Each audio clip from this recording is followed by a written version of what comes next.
Imagine every screen going black, every engine dying, and the entire modern world screaming into a sudden, permanent silence. This isn't a power outage. It is the death of technology itself. Before we dive into the invisible weapon that makes this a reality, make sure to subscribe to Know All Aspects on YouTube and follow us on Facebook so you don't miss a single step of this survival blueprint. Like, comment, and share this video to help others prepare. Welcome to Episode 2 of the Atomic Blueprint. In the previous episode, we analyzed the brutal kinetic force of the first 60 seconds. But while the fire and shock waves are localized, there is an invisible predator that travels at the speed of light, capable of paralyzing an entire continent in a heartbeat. This is the electromagnetic pulse, or EMP. To understand the EMP, we must look at the physics of the upper atmosphere. When a nuclear weapon detonates, specifically at a high altitude of 30 miles or more, it releases a massive burst of high-energy gamma rays. These rays do not reach the ground directly. Instead, they strike the molecules of the thin upper atmosphere.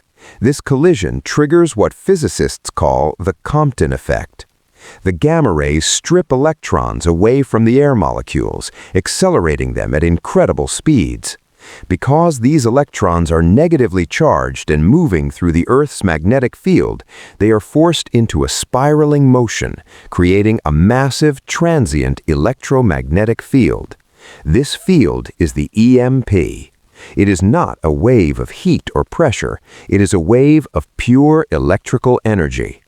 The first component, known as E1, is a fast pulse that occurs in nanoseconds. It is so rapid that standard surge protectors and lightning arresters cannot react in time to stop it. The E1 pulse acts like a giant invisible hammer, hitting every piece of conductive material within its line of sight. Any wire, antenna, or metal pipe becomes a collection point for this energy. For the survivor, this means that even if you are hundreds of miles away from the blast and feel no heat or shock wave, your digital world can die instantly. The E1 pulse targets the brain of modern civilization, the microchip. Because modern transistors are microscopic and operate on tiny voltages, the sudden surge of thousands of volts induced by the EMP causes immediate dielectric breakdown. This is the permanent physical destruction of the internal circuitry.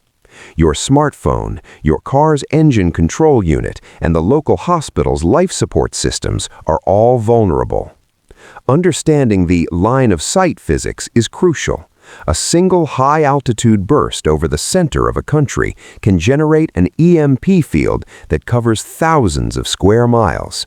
The EMP turns the very technology we rely on for survival into useless bricks of silicon.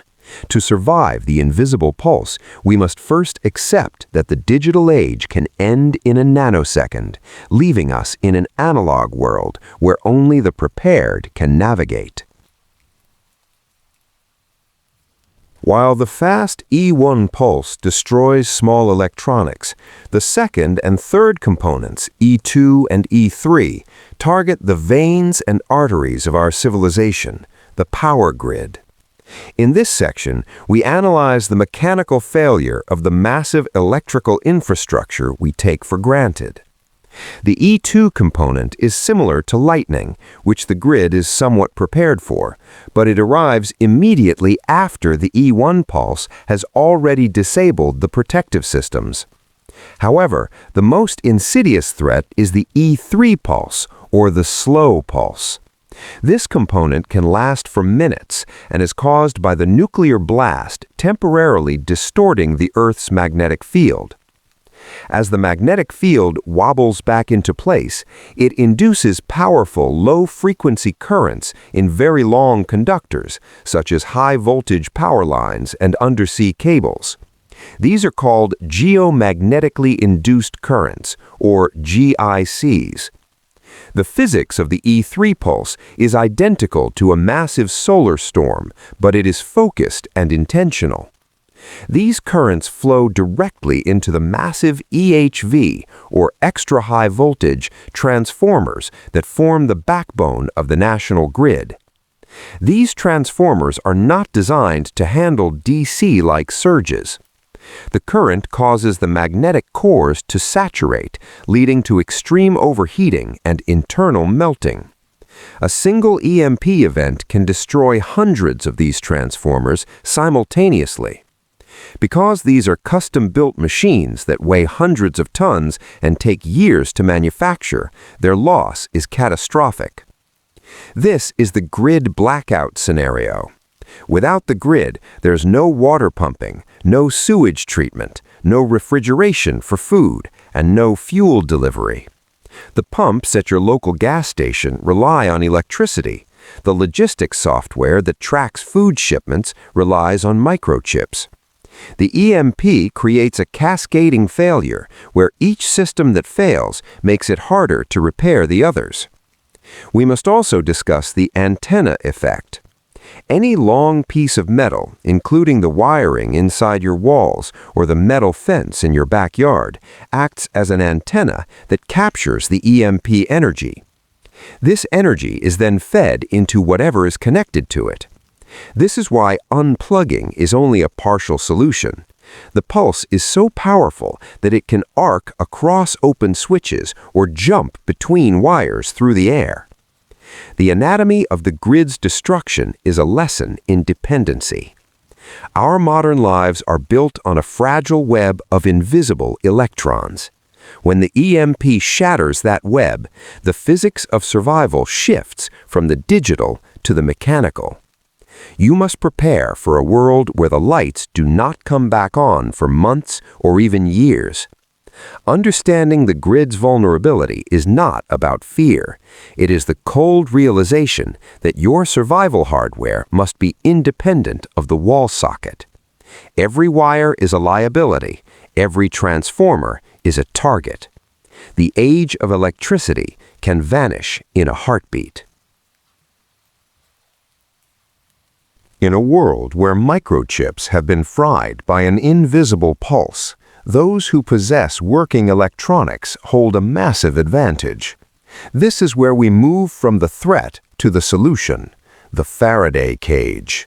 Named for physicist Michael Faraday, this is a scientific shield that utilizes the principle of electrostatic shielding. When a conductive container, like a metal box, is hit by an electromagnetic field, the charges within the metal redistribute themselves so that they cancel out the field's effects on the interior. In simpler terms, the metal skin of the cage guides the EMP energy around the outside and away from the sensitive gear inside. To build an effective Faraday cage for survival, you must understand the skin depth and gap physics. A Faraday cage does not need to be a solid block of lead. It can be a simple galvanized steel trash can, or even a box wrapped in multiple layers of heavy-duty aluminum foil. However, the most critical factor is the seal. Any gap, even a tiny crack in the lid, can allow high-frequency E1 waves to leak inside. This is why we use conductive gaskets, or ensure that the lid has a significant overlap with the body of the container. You must also insulate the interior.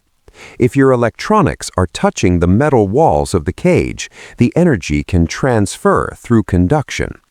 To prevent this, you must line the inside with non-conductive materials like cardboard, plastic, or thick fabric. This creates a box within a box structure. Inside this shield, you should store your survival tech: a high-quality shortwave radio, a handheld GPS unit, a digital library of survival manuals on an e-reader, and spare flashlights. We must also address the battery drain myth. While the EMP destroys active circuits, it typically does not drain batteries. However, modern smart batteries have internal protection circuits that can be fried, making the battery useless. Therefore, storing batteries inside the Faraday cage along with the devices is a scientific necessity. Another advanced technique is nested shielding, placing a small shielded box inside a larger one. This provides multiple layers of attenuation, ensuring that even a direct high-altitude burst cannot penetrate your gear. The Faraday cage is your digital bunker. It is a simple application of 19th century physics to solve a 21st century nightmare. By isolating your critical hardware from the Earth's atmosphere, you ensure that when the invisible pulse passes, you are not left in the dark ages. You will still have the power of information and communication when the rest of the world has gone silent. The final stage of surviving an EMP is the analog transition. This is a mental and practical shift from relying on automated systems to mastering manual processes. Even if you have protected your gear in a Faraday cage, the atmospheric noise following a nuclear event will make long-distance communication difficult for several days. This is due to ionospheric disturbance. The nuclear blast creates a layer of intense ionization in the air that can block or refract radio waves, making your shortwave radio inconsistent. You must understand the hardened infrastructure reality. While most civilian cars will fail due to their complex engine control units, older analog vehicles, specifically those with diesel engines and mechanical fuel injection, or older gasoline cars with carburetors and points distributors, may still function. These vehicles lack the sensitive microelectronics that the E1 pulse destroys. However, they are still prone to energy pickup through their long wiring harnesses. Having a set of spare parts like a distributor cap, coil, and spark plugs stored in a metal box can keep your transportation viable while others are stranded. We must also analyze the local security implications. In the hours following an EMP, most people will not realize what has happened. They will assume it is a simple power outage. But as the hours turn into days and the water stops flowing, the reality will set in. This is why analog communication is vital. Having a prearranged meeting point and using physical maps and compasses is the only reliable way to coordinate with family. Digital maps on your phone will be useless if the GPS satellites are damaged or if the cellular towers have collapsed. The physics of the EMP forces us to go back to basics. Your survival inventory must include manual tools, hand-cranked pumps, mechanical watches, and paper-based records of vital information. This concludes Episode 2, The Invisible Pulse. We have analyzed how gamma rays create the Compton effect, how the E3 pulse melts the national grid, how Faraday cages provide a subatomic shield, and why the transition to analog is your final defense.